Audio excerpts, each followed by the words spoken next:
What's up guys, Blue Muffins here. We have a very special video today because these are mostly customer app rolls from my bank. They said an old guy bring in a bunch of pennies, nickels. I don't see these wrappers very often, that's for sure. The interesting thing about these is they look like they have blacked out labels for everything. So it's either a big thing or nothing. We'll find out. But it was very hard for me to get a hold of pennies, and it's been hard to get a hold of pennies for a while because they don't really use them anymore, and they stopped making them. They're starting not to use them in transactions. Generally, where I'm from, you'll see things just round up or down. There's not going to be something that's like, you know, 9.56. It's going to be 9.55 or $10. So anyway, it was very hard to get these. We picked them up from the bank, and I have only looked at like one of the ends, and there's just a copper cent, which I'll probably be keeping. I keep nice copper cents. But yeah, we're gonna find out what we can find. So let me count up all of this and see how much we have here. All right, we have everything sorted. We have $7 in pennies, and we have $50 in nickels. Overall, $57 in change. And I just sorted them by like coin wrappers, and I'm really excited, okay? Because they have some weird labels on them, like, you know, I have literally no idea what that means.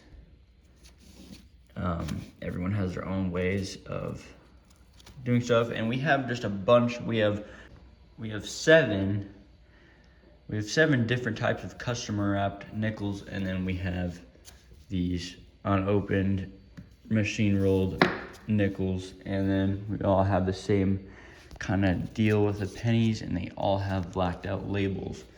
And literally I've never seen anything like this, so I'm very excited. And this paper feels, especially this kind of stuff, the nickel wrappers feel decently old. These feel decently old.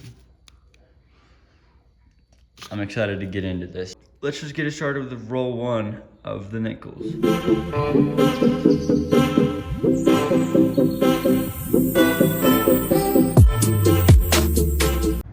All right, in roll one, we have a 1941 Philadelphia. Not bad shape. All right, no finds in 2 or 3, except roll 3 was complete. It was all 1987 nickels. So definitely a collector here. All right, so we did just find this pretty nice 1957 Denver in roll 5. All right, so it's actually like 2 days later. I haven't finished these, so I'm just gonna continue as normal. And we still got these pennies sort of unopened, but we got some more nickel rolls. Next, we found this Cuban 10 centavos from the year 2000, which is our first foreign find. It's really shiny. All right, on to the actual machine wrap rolls. We got this 1940 Denver. Oh wait, that's not a 1940 Denver. That's a 1940 San Francisco. Pretty cool. All right, so the last finds were this 2024 Denver. We also found another one of these, but I don't have it with me. And then finally, this really nice 1953 Denver. Probably the nicest one I have that I've found. It's got some scratching, but yeah. All right, so first roll, I'm noticing a pattern. All memorial cents. Some coppers. I think we're gonna save most of these copper coins. But I haven't seen a single shield cent. All right, well, third roll, we did find our copper, and found this 1982 Canadian cent. All right, we got 5 rolls left, and we're getting a lot of copper, which I'm very happy about, but no other finds yet. But honestly, I'm not even mad. All right, I'm on my last roll. This is the craziest copper I've ever got from a hunt, I'm pretty sure. But let's see what's in the last one. All right, well, this is the second. I'm not making this up. got a diamond here.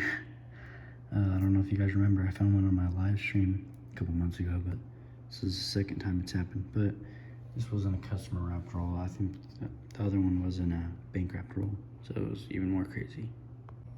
All right, well, that was a huge copper hunt. As you can see, we got a ton from only 14 rolls. So overall, I'd say this has been successful. We'll see you guys in the next video. Thanks for watching.